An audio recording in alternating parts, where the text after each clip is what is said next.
Lee too deep. Hello dear friends. The peaceful life in the new place was broken when James had to return to solve his work. After so much peace they faced a new challenge. How will that story unfold today? Will they find their way back to each other? Let's follow along.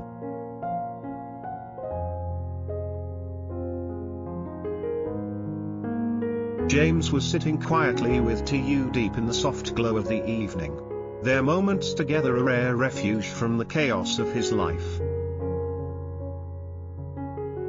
The gentle warmth of her presence calmed the turmoil in his mind, making him almost forget the heavy responsibilities waiting for him elsewhere.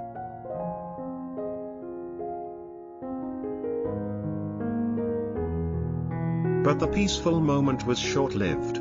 With a reluctant sigh, James stood up, his expression hardening with resolve. He knew he couldn't stay. The sawmill, the very heart of his livelihood, was struggling, and it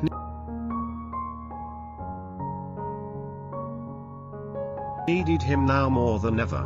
Turning to T.U. Deep, he took her hand firmly. I have to go back. The factory is in trouble. And if I don't act now, everything we've worked for could fall apart. She nodded silently, understanding the weight on his shoulders. As he left their shared quiet space, James prepared himself to face the storm at the sawmill, unpredictable weather, dwindling timber supplies, rising costs, and threats that loomed over both his business and the people depending on him. The journey ahead was uncertain, but his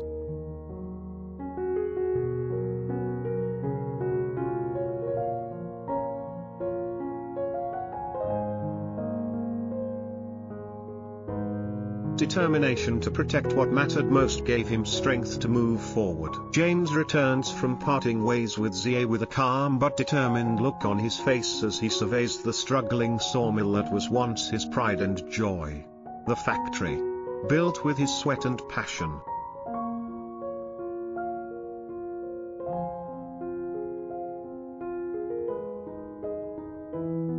was now facing severe challenges: unstable markets, soaring timber prices, and relentless heavy rains blocking supply routes.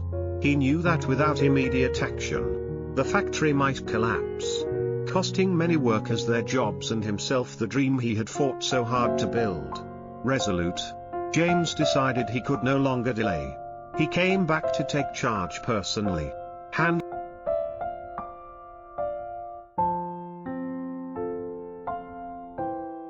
everything from inventory checks and supplier meetings to stabilizing the workforce's morale.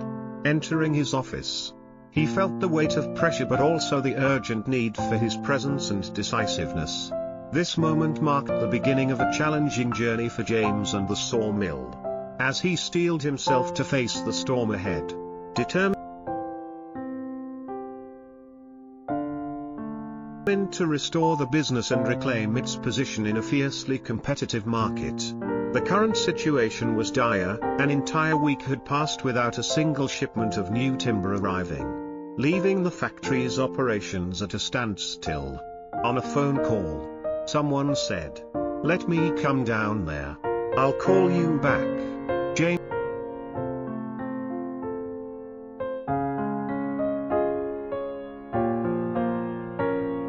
thought to himself that the existing wood stock was not a major concern. But the reality was harsh. Timber imports were minimal, rains were heavy, and prices were skyrocketing, tightening every aspect of the supply chain. Then unexpectedly, a stranger appeared, asking, "Hey friend, who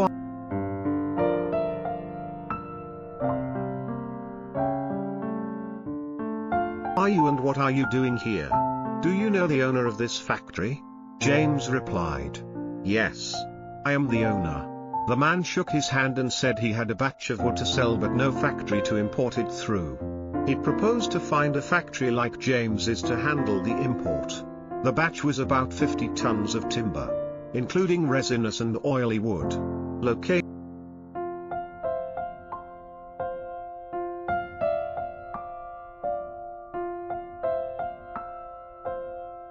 roughly 100 kilometers from Bean Kim. When asked how long the wood had been soaked, the man said it was freshly harvested, but a buyer from Thailand had cancelled the contract. James doubted if the timber met standards but agreed to inspect it, seeing the urgent need for material to keep the factory running.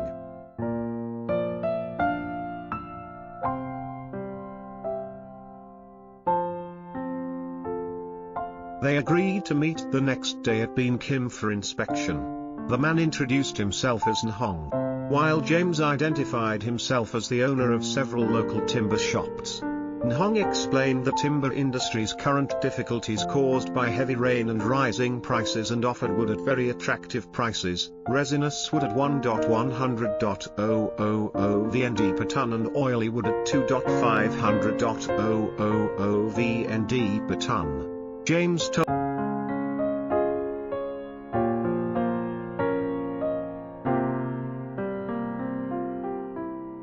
him that if the wood met the quality standards, he would purchase it. Feeling cautiously optimistic, James prepared for the meeting the next day, knowing that despite the risks, this might be the opportunity to solve some of his factory's problems. Meanwhile, Deep, a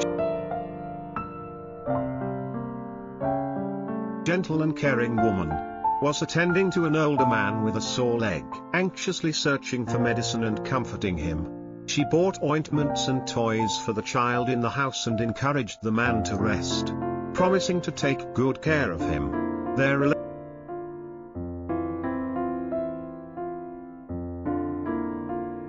relationship was like family. Deep was like a daughter the man never had. They shared light moments, chatting and joking, creating a warm and friendly atmosphere amidst life's hardships. Tension rose when police officers arrived at the factory.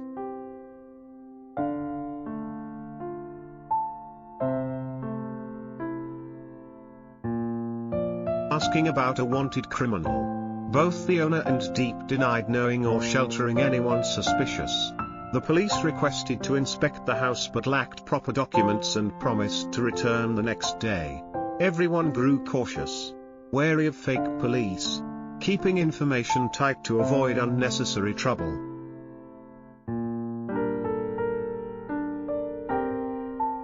Despite the pressure, Deep stayed calm, caring for the child and preparing for tough days ahead. In the late afternoon, James visited Deep and the older man, inquiring about the leg injury and offering help. Deep was glad to see him, aware of James's busy schedule and the factory's troubles. They shared tea, exchanging worries and hopes. James recounted the troubles caused by John's interference at the factory, severely impacting business. Deep reminisced about the farm where they had grown vegetables, raised chickens, and cared for their loyal dog. Happy memories she dearly missed. Though worried, she was determined to overcome difficulties. Knowing James, her mother, Tuan, and many employees were counting on stability, she confessed to sleepless nights, longing for the factory to regain steadiness so no one would be disappointed. James reassured her that he would always stand by her side, supporting her through any challenge, and together they would find solutions for the factory. Buckling their seat belts, ready to leave, Deep asked James, "Do you ever feel sad or think that I'm not good enough?" James replied,